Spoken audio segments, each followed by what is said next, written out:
안녕하세요. 정동현 세무사의 부동산 절세 전략입니다. 오랜만에 강의를 올려봅니다.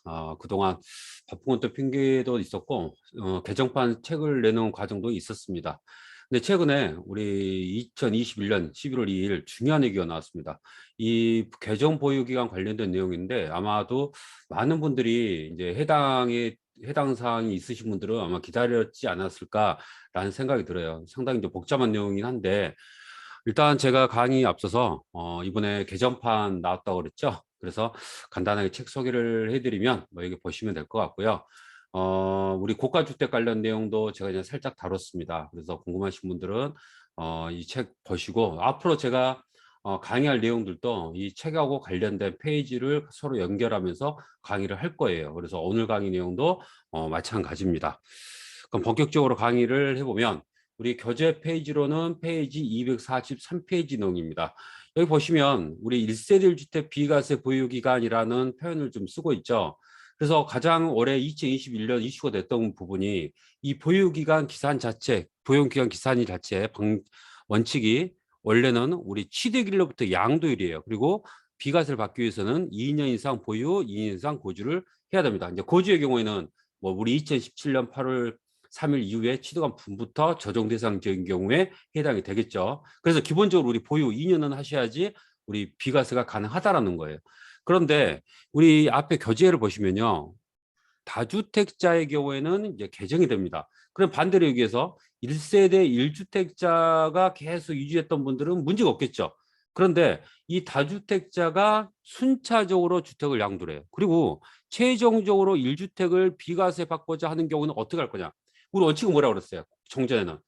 그 주택의 취득일부터 양도일까지라고 했는데 그렇지 않다라는 거예요. 그래서 많은 분들이 이제 요즘 많이 아시는데 어떻게 되느냐? 이제 1번입니다. 다주택자의 경우에는 1주택의 주택을 모두 양도했어요 하고 1주택을 보유하게 된 날로부터 양도를 해요. 그러니까 우리 다주택자들이 주택을 순차적으로 양도하고 마지막 주택 비과세 받아야지 했을 때 바로 팔면 안 된다는 거죠. 그래서 우리 정전주택을 판 날로부터, 그래서 1주택 된 날로부터 우리가 2년을 끌고 가야 된다. 그래서 이제 비과세 받기가 굉장히 이제 까다로워졌다는 얘기예요. 그런데 이 1번만 있으면 문제점이 있죠. 왜 그러냐면 그럼 뭐 일시적 2주택은 어떻게 됩니까? 일시적 2주택은 어때요? 두 주택이 동시에 가면서 하나를 팔고 또 한 주택이 남는 거죠. 이 일시적 2주택인 경우에는 2년을 추가로 보유한다는 자체도 어려울 뿐더러, 그러면 애들 이런 경우도 있잖아. 계속 일시적 2주택이야. 뭐 내가 예를 들어서 집을 새로 사서 옮기고 또 한 2년 보유했다가 또 새로 집을 사서 또 옮기고, 이런 분들은 이제 비과세를 거의 못 받는다는 결론이 나옵니다. 그래서 이런 실수요 목적 또 불가피한 목적인 경우에는 우리가 예외를 둡니다. 그래서 제가 이제 앞에 얘가 원칙이라고 하면 얘는 예외에 해당돼요. 그래서 일시적 2주택, 상속, 동거부양, 거주주택 등 우리 이제 비과세 특례들을 해당이 되죠. 이 경우에는 원래 원칙대로 단초 취득일로부터 양도일까지로 해라라고 이제 예외를 둡니다. 그럼 제가 봤을 때 1번과 2번만 있었을 때는 이 원칙 다주택자 뭐 이해합니다. 예외 뒀기 때문에 아마도 실수요자들 뭐 선의 피해자는 안 나올 것 같아요. 그런데 문제는 이 3번이에요. 이 3번을 보시면 결과적으로요. 제가 앞부분을 자르고 어떻게 됐느냐.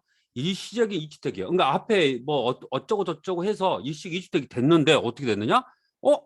1주택이 보유될 날로부터 양도일까지 보유결 기산을 하래요.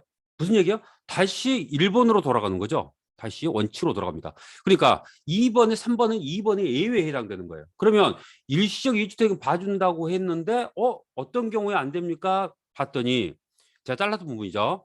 2주택을 보유한 1세대가 1주택 외에 주택을 모두 양도하고, 여기에 이제 여러분들 과세라고 좀 써주시면 좀 나아요. 모두 양도하고 과세된 후 일시적 2주택이 된 경우에요. 이 3번이 나왔을 때 많은 분들이 이게 도대체 무슨 얘기야 라는 얘기들을 했죠. 그래서 이 부분은 여러분들이 그림을 보면 이해가 쉽기 때문에 제가 일단은 넘어가도록 하겠습니다. 이 부분은 뒤에서 설명을 드릴 거예요. 근데 결론적으로 다주택자가 1주택 외에 모두 주택을 양도하고 마지막 한 주택 남았을 때는 1주택을 보유하게 된 날로부터 기산한다. 이 부분을 여러분들 명심을 하셔야 된다는 얘기예요. 그러면 당연히 여기에 대한 예의가 있다 그랬죠. 그 대표 예의가 이제 2번이 해당됩니다. 혹시 여기까지 듣고 나는 도대체 이해가 안 가요 하신 분들은 제가 전에 강의를 했던 내용이 있습니다. 이 부분을 한 번 더 보시고 제가 오늘 강의한 내용을 보시면 좀 더 이해가 좀 빠를 수도 있을 것 같아요. 그러면 이번에 이제 쟁점이 된 사항인데 이 부분입니다. 이게 쟁점이 된 사항이에요. 새로 11월 2일 날 나왔던 얘기입니다. 내용을 제가 강의할 거예요. 그러면 이제 과거에 있었던 얘기를 한번 살펴보고 이번에 나왔던 얘기가 어떻게 바뀌었는지를 봅시다. 우리 이제 교재에 보면 249페이지에 사례 4번인데 결론적으로 이거예요. 2주택을 보유한 1세대가 1주택을 양도해 과세가 됐습니다. 우리 지금 무슨 얘기죠, 우리? 동그라미 3번 얘기하고 있어요. 우리 앞 페이지에서 말했던 3번. 이 된 후에는 다시 신규주택을 취득해서 일시적인 2주택이 된 경우에는 어떻게 해라? 직전 주택 양도일로 계산해라. 동그라미 2번에서는 일시적 2주택은 봐주기로 했죠? 일시적 2주택은 봐주기로 했어요. 그런데 앞에 단서 내용에 해당이 되면 안 봐주겠다 이런 얘기예요. 그럼 무슨 얘기예요? 그림으로 볼까요? 내가 A주택이 있고요. B주택을 이제 취득을 했어요. 그리고 나서 B주택을 팝니다. 팔았죠. 그럼 어떻게 됐죠? 1주택이 됐죠. 이 상태에서 C주택을 새로 또 취득을 하는 거예요. 그러니까 우리 A, B는 일시적 2주택 관계가 서로 아니에요. 그러나 A주택과 C주택은 일시적인 2주택 관계입니다. 그러면 일시적 2주택은 봐주라고 그랬잖아요. 그러면 이 A주택 팔 때 일시적 2주택이니까 A씨가 그럼 당연히 원래 취득한 날이 아닙니까? 라고 할 수 있겠지만 동그라미 3번에 걸리는 거예요. 동그라미 3번은 뭐냐? 2주택자가 1주택을 팔았어요. 과세했어요. 이 지금 1주택이 뭐예요? 지금 C주택을 얘기하고 있죠. 이 C주택 때문에 이게 스탠스가 꼬인 거예요, 지금. 그래서 이분은 어쩔 수 없이 2주택이긴 하지만 개정 보유 기간을 적용을 받아서 직전주택 양도일로부터 그럼 무슨 얘기예요? B주택 양도일부터 보유 기간 계산을 해야 된다. 이때부터 하시면 안 된다라는 결론이 나옵니다. 그래서 이 내용이 상당히 좀 어렵고 도대체 이게 이게 무슨 이런 사유가 있어. 일식 이치 좀 다 봐줘야지. 그래서 우리 세무 전문가들도 사실 말들이 좀 많았어요. 아무튼 1세 2주택은 원래 봐주지만 1세 2주택 하더라도 1주택을 양도하고 과세되고 이 말이 중요합니다.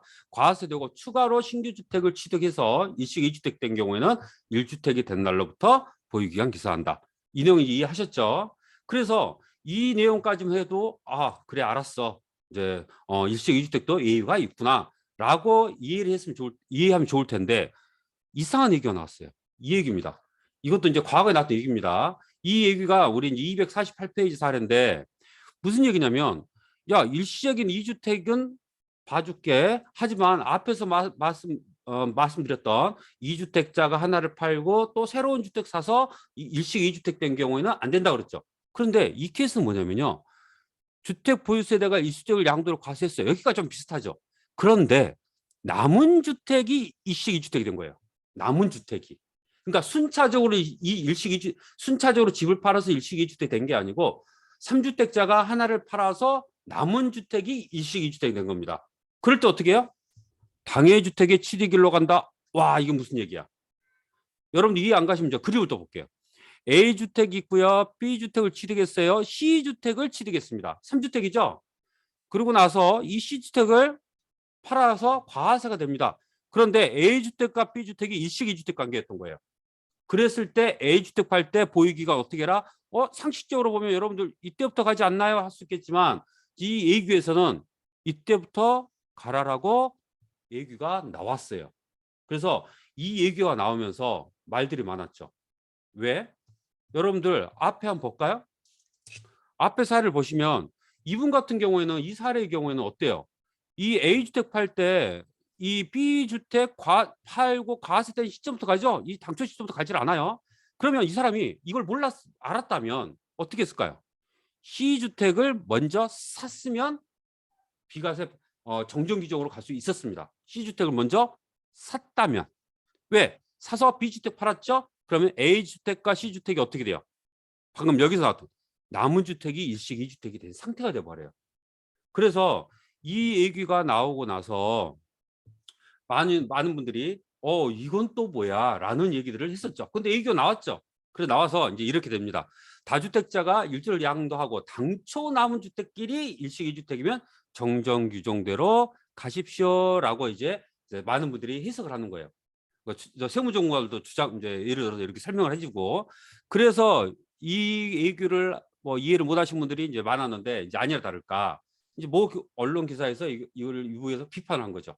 야 순차적으로 팔아서 일시이주 된 사람은 개전 보유 기간을 따라가고 3주택자가 한 주택을 팔아서 남은 주택이 일시이주택이면 봐주고 그러면 이걸 악용하지 않겠니? 라는 얘기가 나옵니다. 그래서 실제로 보면 이런 사례가 나오죠. 인천에 집을 갖고 있던 사람과 서울 집을 갖고 있던 사람이 이 상태에서 인천 집 팔고요. 서울 집을 팔려고 하면 2년 기다려야 돼요.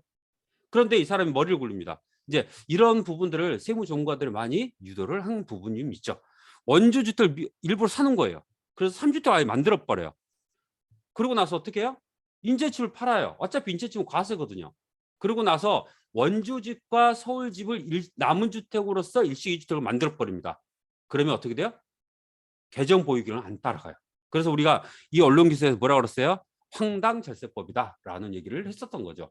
그래서 이 부분이 이제 문제가 되다 보니까 이제 언론은 저희 정부 기획재정부에서 보도를 했죠. 이런 황당절세법은 인정을 안 합니다. 야, 근데 방금 우리 앞에서 뭐라고 그랬어요? 예규 확인했잖아요. 가능한 걸로. 그럼 그 예규를 손바닥 뒤집기 없을 거냐? 그게 아니라 그럴 수도 없겠죠. 그래서 이번에 11월 2일 날 드디어 정리를 해서 이제 예규를 새로 발표합니다. 이제 이 내용인데 이 내용 여러분 보세요. 우리 A주택과 B주택이 있는 상태에서 C주택을 사죠. 비슷하죠. 우리 앞에서 말했던 사례와. 그리고 A주택을 양도를 합니다. 그랬을 때 이 B주택을 팔아요. 그리고 B가 C가 남은 일시적 2주택이었던 거예요. 이 주택이. 그랬을 때 이 B주택을 팔았을 때 이 A주택 없죠. 이때부터냐라는 얘기예요. 언제부터일까요? 이때부터입니다. 여기 나와 있죠. 이란이 맞다. 야, 기획재정부에서 안 봐주겠다면서 그런데 안 봐줬다 그랬는데 그 전에 나왔던 얘기가 이미 있었던 거예요. 그 얘기를 엎을 수는 없잖아요. 그래서 여기까지는 봐줄게. 그러면 아니 어디까지 봐주는 건데 요 내용이죠. C주택 취득과 A주택 양도가 2020년 12월 30일 이전이라면 2021년 1월 1일 현재 이식 2주택 관계였으면 봐주겠다는 거예요. 정정기준을 봐주겠다. 전에 A규를 그대로 끌고 와도 괜찮다. 왜? 이제 이런 논리는 어차피 개정 보유 기간에 대한 우리 시행식이 언제예요? 2021년 1월 1일이니까 그 전에 뭐 새로운 주택을 사서 어떻게 하든 뭐 이런 부분들은 좀 봐줄게 라는 얘기죠. 그런데 이게 황단절세법으로 이제 해석이 되니까 이제 또 하나의 이제 추가적으로 이제 얘기를 내놓습니다. 이 내용이 뭐냐? 야, C주택 취득일은 2020년 12월 31일 이전이지만 A주택 양도일은 이후다. 좀 약간 차이가 있죠. A, B, C는 2021 이전이지만 A주택 양도가 2021 3월 1일입니다. 이 경우에는 어디로 가라? 이 안으로 가라. 안 봐주겠다 이거죠. 그래서 그러니까 우리 개정은 보유 기간이 시행되는 2021년 1월 1일 이전에 한 행위들은 봐주겠지만 이후에 한 행위는 봐주지 않겠다. 이런 취지예요.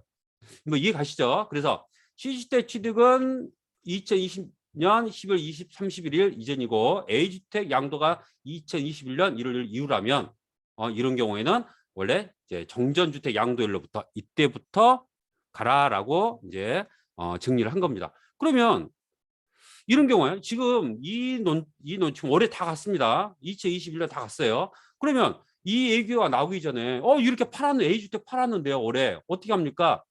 그래서 미안했나 봐요. 미안했나 봅니다. 그래서 어떻게 됐냐?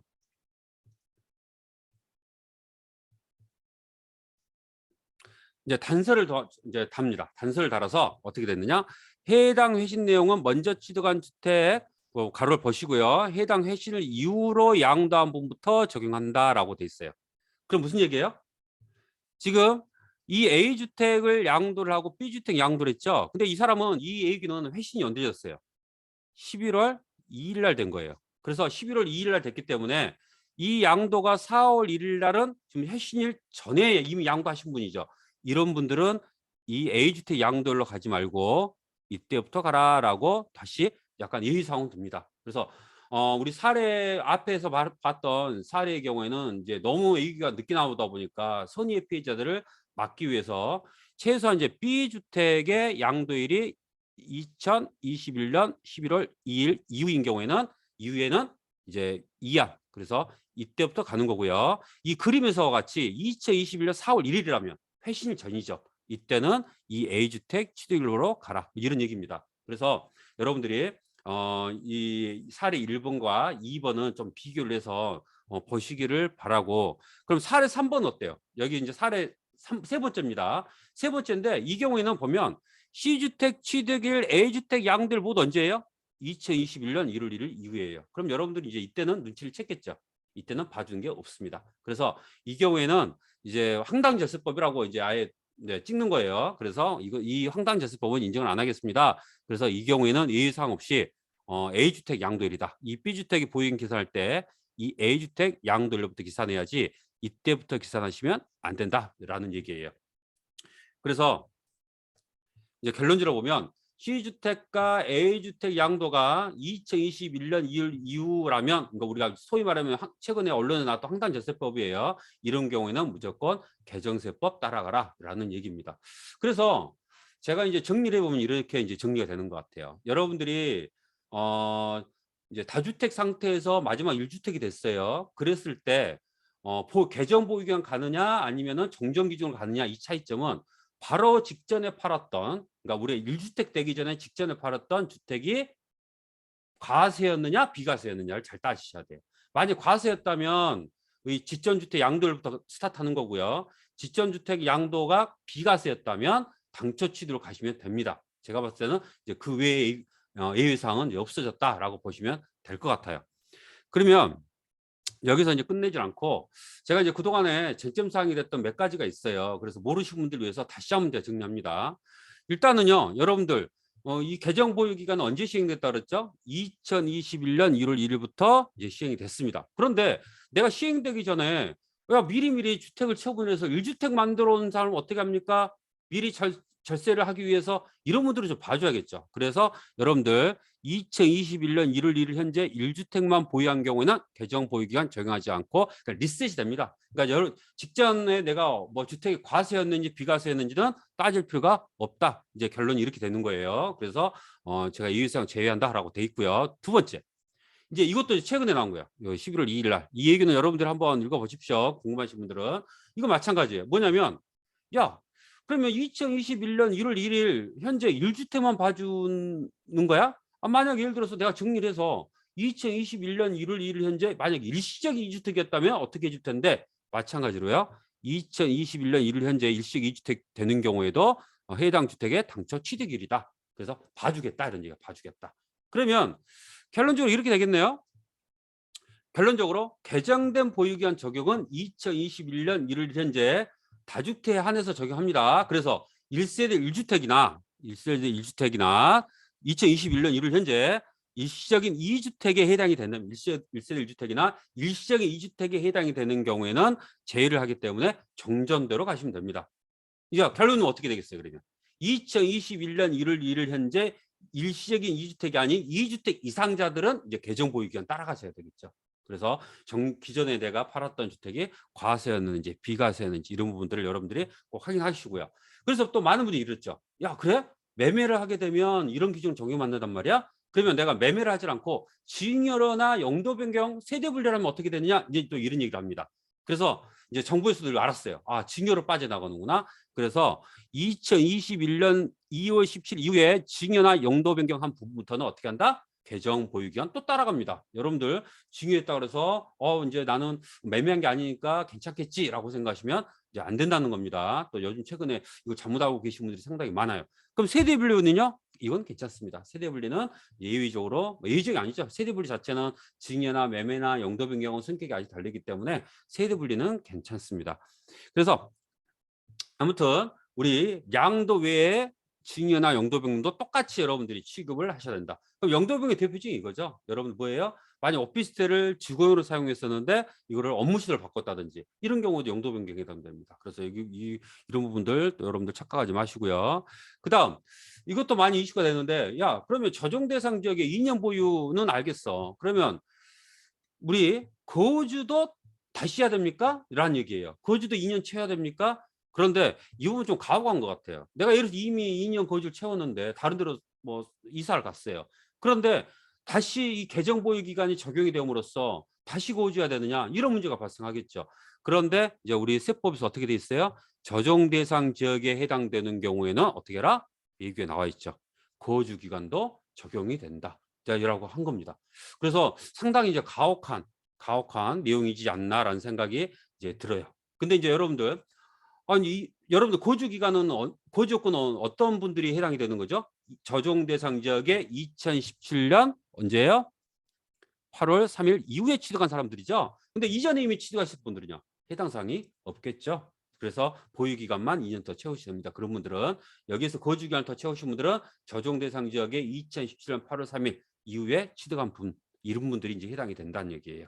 그래서 제가 이제 여기 강의 여기까지 이제 해서 했는데 상당히 어려운 내용입니다. 그래서 제가 방금도 말씀드렸듯이 전에 이 부분이 이해 안 가신 분들은 전에 강의했던 내용도 한 번 더 체크를 한번 해보시고 제 책을 혹시 구입하신 분들은 책을 한번 처음부터 끝까지 한 10ペー지 정도 됩니다. 읽어보시면 어느 정도 감이 올 거예요. 근데 결론적으로 2021년 1월 1일 현재 1세대 1주택이나 일시적 2주택이 아니라면 종전의 주택이 과세됐는지 안 됐느냐에 따라서 개정 보유기간 적용 여부가 달라진다. 이런 얘기입니다. 그래서 아무튼 감사드리고요. 도움이 되셨다면 구독과 좋아요 꼭 부탁드립니다. 감사합니다.